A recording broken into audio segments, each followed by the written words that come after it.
I just want to start things off by saying I'm not a street photographer or an expert in this field.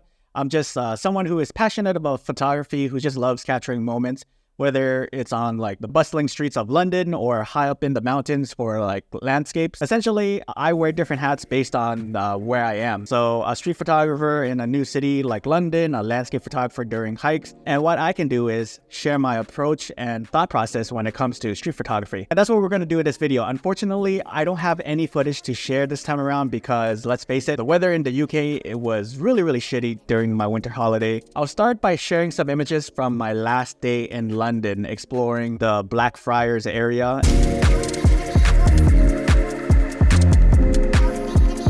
The first tip I want to give you is have a theme. Having a general idea of what you want to shoot when you head out is really crucial. For this particular walk, I decided to focus on shooting things at a 45-degree angle. It's easier to explain if you see my photos. This shot right here was just like a random London street. It's a classic, straight, simple composition, right? You know, I've seen many numerous shots like this before, and I wanted to break away from doing that same shot.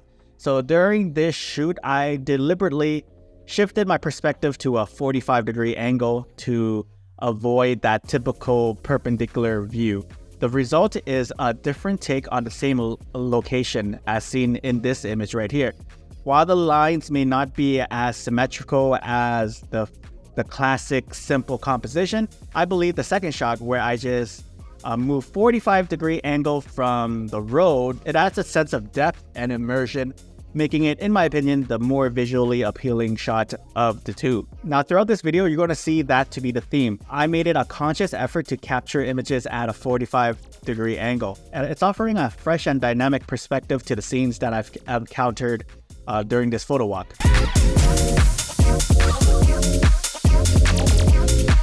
Another aspect that I really enjoy exploring during my photo walks is capturing intricate details. Now for this particular shot, I opted for the Fujifilm XF23mm F1.4 WRLM.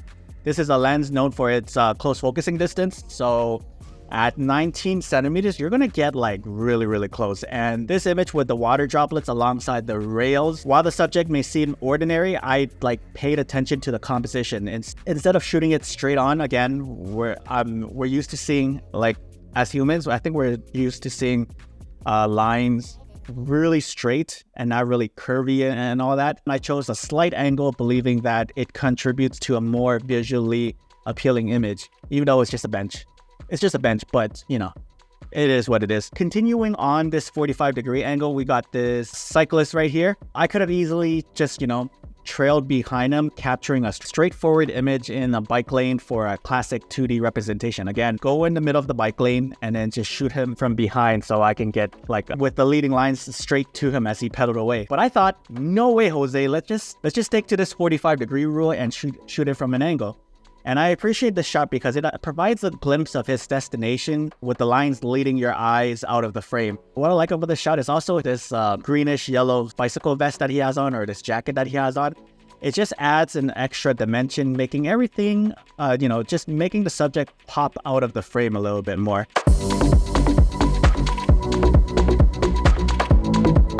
One trick that I often employ to inject some spice into the frame is to introduce a foreground element. This not only adds depth to the scene, but also prevents the image from looking too flat. Photographs can often appear 2D sometimes, so as a photographer, it's essential to strive for more immersive visuals that stand out from the crowd. In this shot taken on the bridge, I utilized one of its pillars as a foreground element, and then you start to notice that diagonal lines, right, that enhances that composition, and then, you know, again, it just curves a little bit, but it leads your eyes out, and then you get to see a bunch of people walking. Now, while there are some distractions, keep in mind that these were just warm-up shots captured fairly early in the walk. It's not my best work, and I'm never going to show this to anybody on social media or put it in my portfolio. But again, these are just shots to get my creative juices flowing, and, you know, I call these the warm-up shots, right?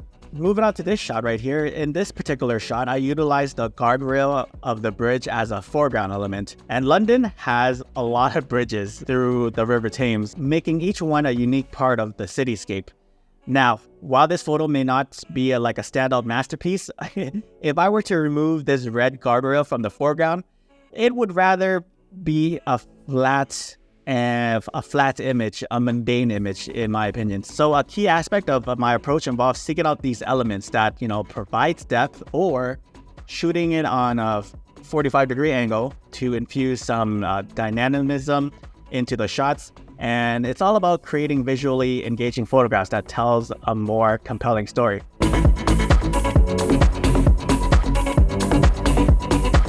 Another thing I look out for whenever I'm doing these street photography stuff is, a pop of color, because I know that we are in London. London is a depressing looking city. It's gray all the time. It's easier to spot people with bright, attractive clothes. For example, we got this cyclist with this blue jacket that contrasts vividly with the red double-decker bus just right ahead of him. There's a lot of color contrast in this photo, so search for these color contrasts to make your shot stand out. In this case, red and blue are contrasting colors. You can observe bluish hues from the roads and the cyclist jackets, while hints of reds are present in the buildings and the double-decker bus. Now combine that with the 45-degree angle rule. Again, that's the theme of this shoot, and you have an interesting photo, in my opinion. So as you layer more of these different elements, such as contrasting colors, 45-degree angle, and foreground, background elements, you'll end up with a much more captivating image compared to shooting it straight on. So this is what I'm starting to see. This is what I'm trying to build on as I, continue on this walk. We are just building and layering more into an image. And again, in this particular image right here, we have a lot of things going on. We got contrasting colors. We have leading lines down here. And then we also have the rule of thirds, because I think the cyclist is on one of the third. So this image looks very well balanced, and I would say this is a decent shot, and I'm quite happy with this result.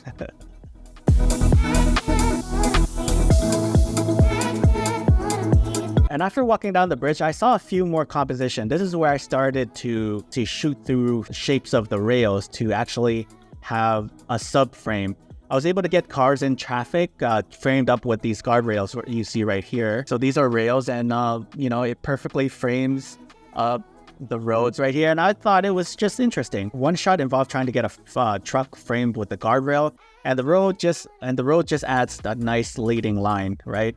And then I experimented with slowing down my shutter right here to show movement. The other shots involved me trying to frame up somewhat of a triangle. Right here, we got the V shape right here, and I think these are pretty cool, and I think subframing is a very cool way of spicing up your composition. It's not so easy to see at first, but if you start to train your eye, you'll see it everywhere. Like doorways and window frames are natural subframes to look at. And after I finished those, I stumbled across what looks like the financial district, and I just saw the buildings there, and I just saw some cool looking architecture, and I was compelled to go there, and I thought to come here and try to get some scale. So you see here a bunch of buildings with the roads again, and this gentleman is crossing the street. London is big, man. Holy crap, freaking London. London's huge. And then you got this shot right here. Again, just trying to show scale, nothing too fancy. But I was starting to get into the flow of things. I started to see things like in a 45-degree angle, and this is something that I've always wanted to work on, because I don't do this enough. Whenever I see a leading line, I'm always shooting it straight on, get a very symmetrical composition. But I find that this way, whenever I see them from other street photographers, that they look very interesting.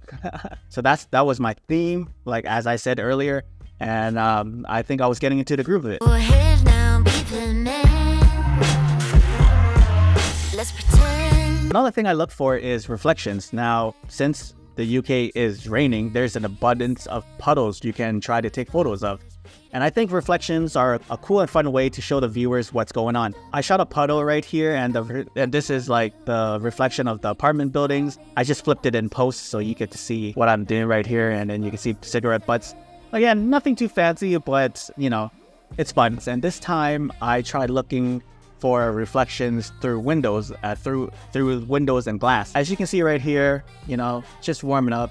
Don't know what I'm doing. I'm channeling my inner Roman Fox. This right here is the shadowy figure on the left side of the photo is me. that's my arms, and I'm trying to take a photo of random people just in the frame right here. And again, I chose this character because of what he was wearing, you know, the pop of colors in like a somewhat moody, great day, right? It is raining in London. There's barely any color, so whenever I see color, I make it a point to try to capture it. And this is my favorite reflection shot that I took because you can see my shadowy figures right here. But through that shape, you can also see the inside of the building. And if you observe right here, you can see that there is someone that is trying to talk to the receptionist as well. And additionally, on the outside, you have another story going on. You also see this black woman walking across the frame. So there are 3 distinct subjects in this frame that makes it a compelling photo, in my opinion. The people inside, you got me right here. That adds another, you know, layer of depth and dimension. And you also got this interesting person right here. So 3 different individuals with 3 completely different stories. A lot of layering going on.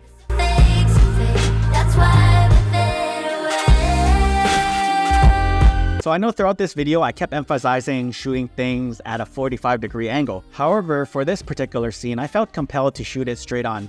And sometimes in the midst of focusing on a task, honestly, you just need to like take a step back and tell yourself that you don't need to be complicated. Simple works, simple looks good.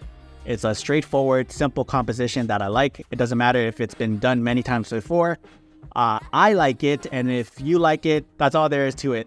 Initially, it felt like something was lacking because, again, it's a straight composition, you know, leading lines straight to the building over there, and then you got like some gritty textures on the side of, on both sides of the building. But it was lacking. Something felt a bit empty. And after waiting for like a minute and a half, a woman with an umbrella walked through, and I got this shot right here. And again, this is a much better photo. It just works so much better when there's like a human subject involved. Now, the composition is simple, it's straightforward, it's straight on with, you know, again, it just has a gritty, grungy vibe to it because of the background and the surroundings, and combine this with the wet weather condition, it makes for an interesting photo in my opinion. So another tip I would give you is to try to add a human element into your shot.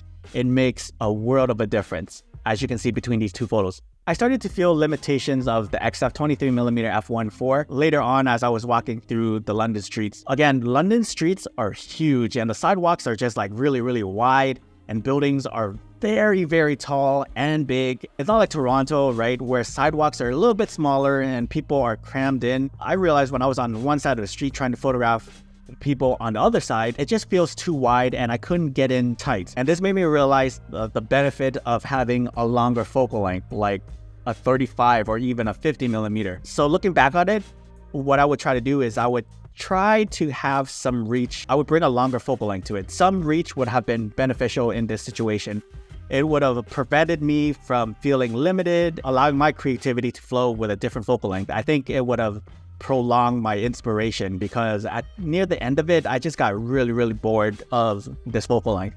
But I do like this image of the person walking with the bus. It's like, again, it's a simple composition that shows a sense of scale because of the building in the background.